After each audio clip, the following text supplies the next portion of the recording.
Welcome back, or welcome for the first time. I'm Susan. This is Susan's Comic Books.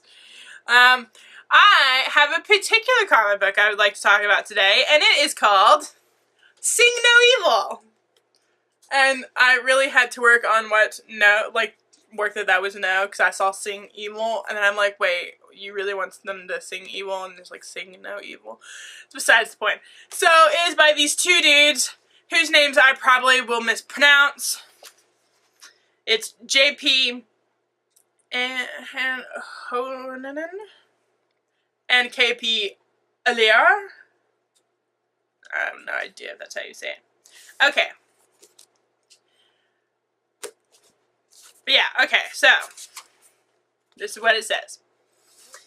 Yeah, this is another one of those comic books that has like the flap and it's not even a hardcover. Okay, so Axial, which I'm going to assume that's how it's said, because it's A-K-S-E-L.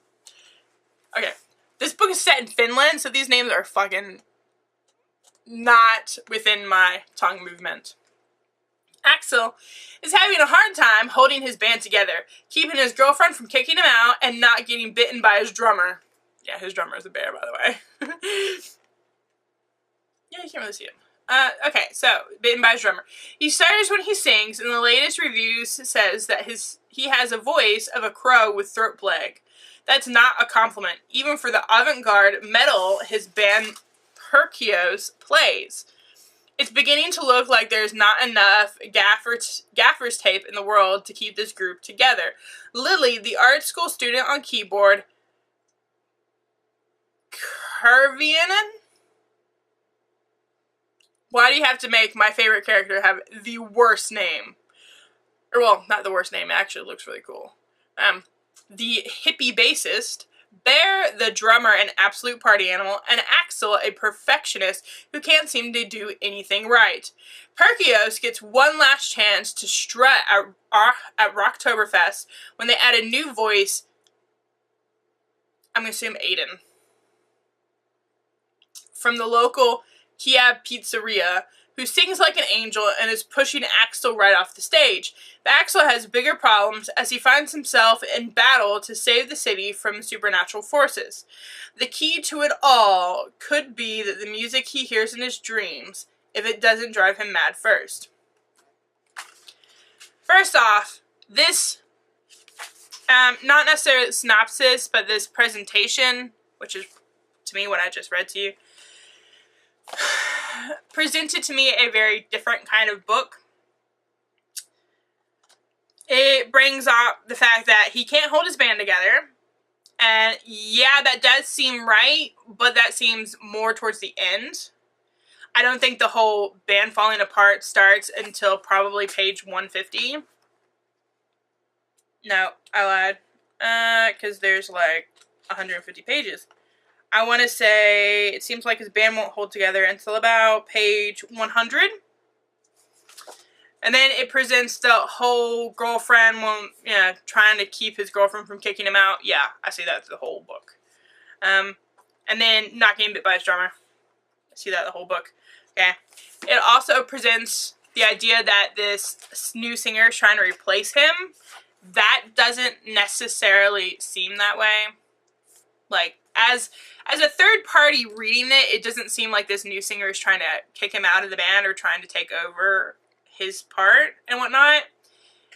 I think the idea of this new singer trying to take over his part is more him internalizing his own doubts and lack of confidence. To be honest, that's all I see in that part. Okay. And the supernatural forces. When I saw the supernatural forces part at the end, I thought this was going to be kind of like a Scott Pilgrim and the whole video game thing. Because that's the way it seemed. I was like, oh, this is going to be like so much like Scott Pilgrim. I was so excited about that part. But to be honest, it wasn't. The supernatural, you have some mysticalness happening around page 90 out of 150 pages. So that's, over 2/3, almost 2/3 of the way in there. You don't have really any, Let me see. Supernatural shit happening until about page 132.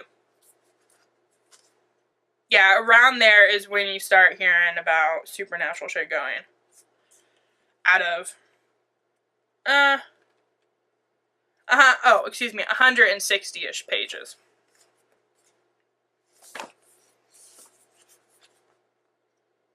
So, presenting the whole natural forces thing, I knew it wasn't set in real life because his drummer is actually a bear. Like, legit a bear. I'm like, let me see if I can't get you a picture of this bear.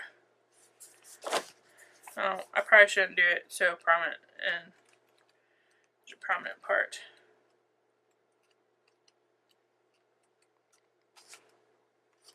Like, this dude. That is their drummer. He's actually a bear. Okay? Oh, this is the hippie bassist. Lead singer is right there. That's Axel, the perfectionist, and that's Lily with the camera, but you really only see the back of her head there. Yeah, the girls' names are super easy. Jenna, and Lily. But then the guys have the funkiest spelling of what I'm assuming is Aiden, the weird spelling of Axel. You have Kervenian. And they have other people who's not a part of the band that you meet, who also have funky ass names. Granted, this is set in Finland, so maybe they're super normal names over there. But here, crazy as hell. Now, having said that, this book presented kind of a different type of thing. It was still really good. And since that first 100 pages, well, first 80 pages, you present a musician. Like a college-age musician. Basically, myself. 20-something-year-old who just wants to play music, and that's really the only thing their life is involved around. And you have his girlfriend, who is constantly bugging him to get a job, go back to school, to do something real with his life, which I hear a lot from my dad, you know. In fact, she says the whole phrase, oh, you know, there's no money in music. Yeah, you do not know how many times that I have heard that before. Okay? Many times have I heard there is no money in music. Yes, I know there's no money in music, but I'm not doing it for the money. Much like Axel's not doing it for the money. He just wants to play music, and he just wants to be really good at it. Also, I loved that there is some, like, kind of, I want to say, insider music references. Like, you may not know what Mixolydian mode is, but he, like, drops Mixolydian mode. He talks about F sharp. He's like, yeah, what am I going to do today? I'm going to practice, work on my Mixolydian mode, blah, blah, blah, blah. And then he's like, yeah, and I learn a new chord every day, so today is F sharp 7 flat 9. And he's like, oh, and when I learn a new chord, I learn 3 different positions on the fretboard, you know, so I know no matter what, blah, blah, etc. And she eventually, the girlfriend just walks out while he's talking about it. And he's just like, oh, F sharp 7 flat 9. Do you know how hard fucking F sharp 7 flat 9 is to play on a guitar? Bitch, please. It's hard. And I play the guitar. I don't ever play F sharp 7 flat 9. I've played that on the piano. And then another thing, like, his girlfriend gets pissed at him because he's spending all of his time rehearsing with his band. I'm like, I don't think you know, obviously she doesn't get it. Like, the whole rehearsal thing. Like, this past semester, in fact, I was sick for almost 2 months straight. Like, I had the flu, then I got a cold, and then I had an upper respiratory infection. I didn't go to fucking any classes. But hell be damned if I did not go to rehearsal. Like, I was too sick to go to class, but I was not sick enough to play the piano with a group of people. Okay? So, yeah. You can't stop us. won't stop us. I don't know the rest of that Miley Cyrus song. And so she mentions that, you know, he has no time for her. It's like, in reality, he doesn't want to have time for her. You know? Like, yeah, anyways.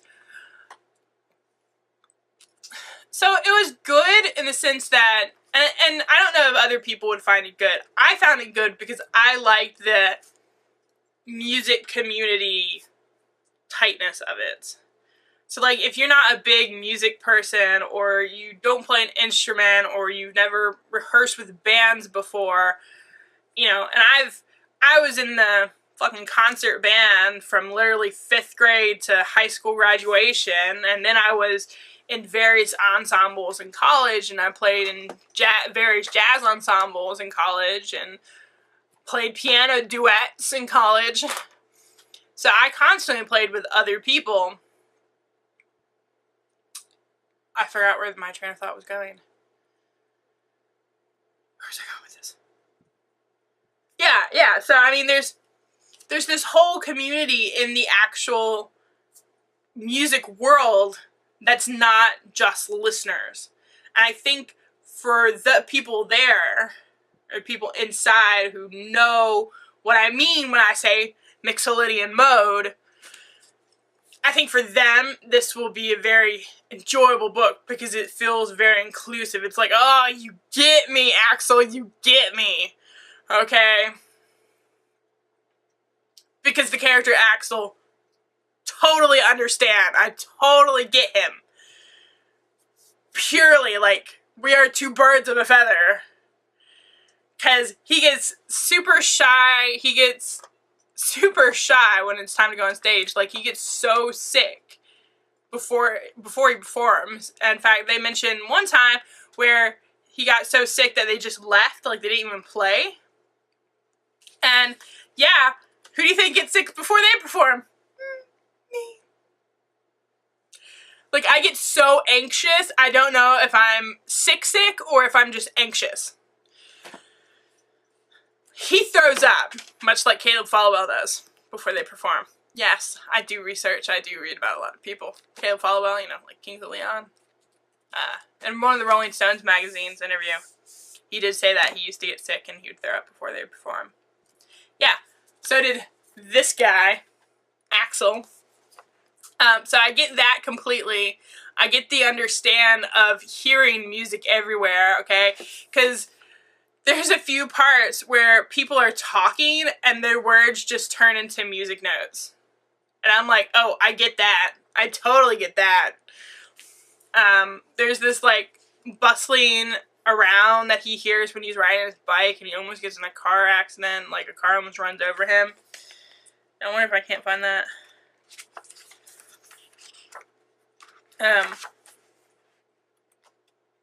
Where this car almost runs over him because everything he was hearing just became music notes.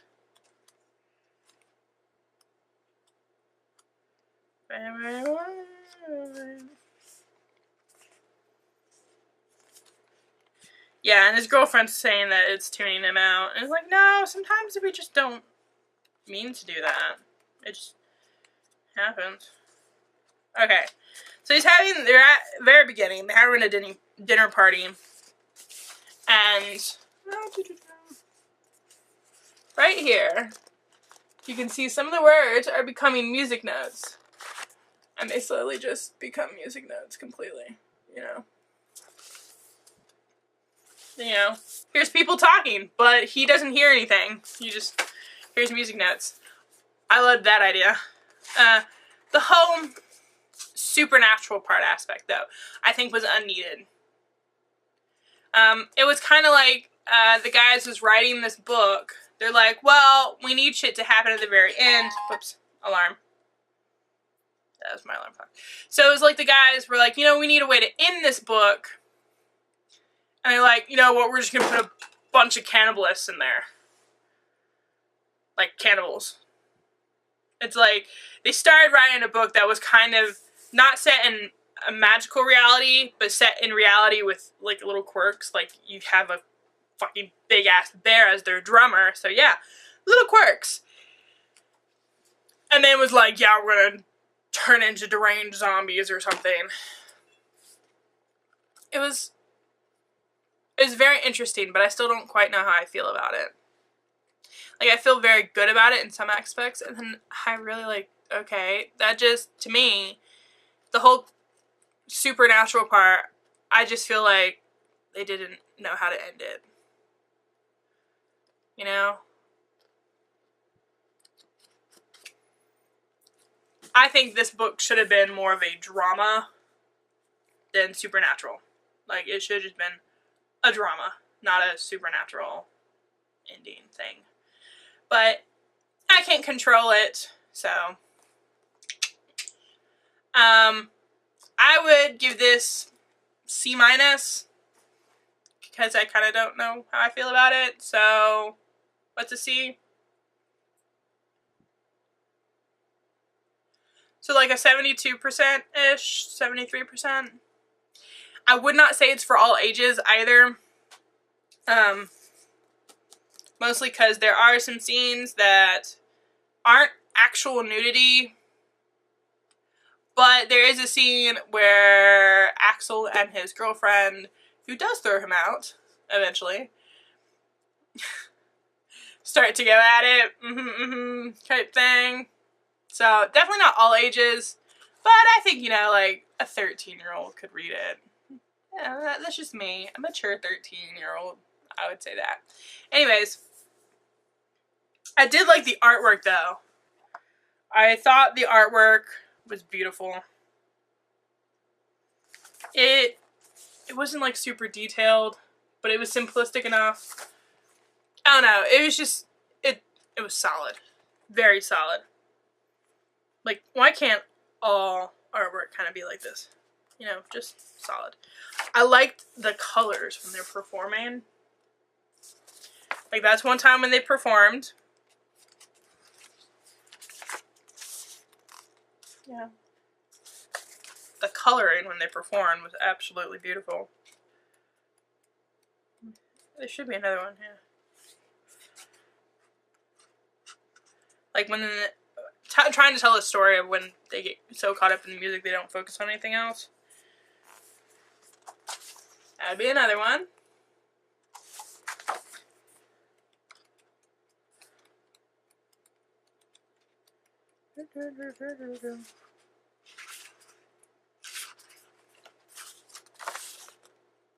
I think the artwork when they're performing is absolutely badass. Now this is actually a different band. This isn't Pandaros. Kirkaros.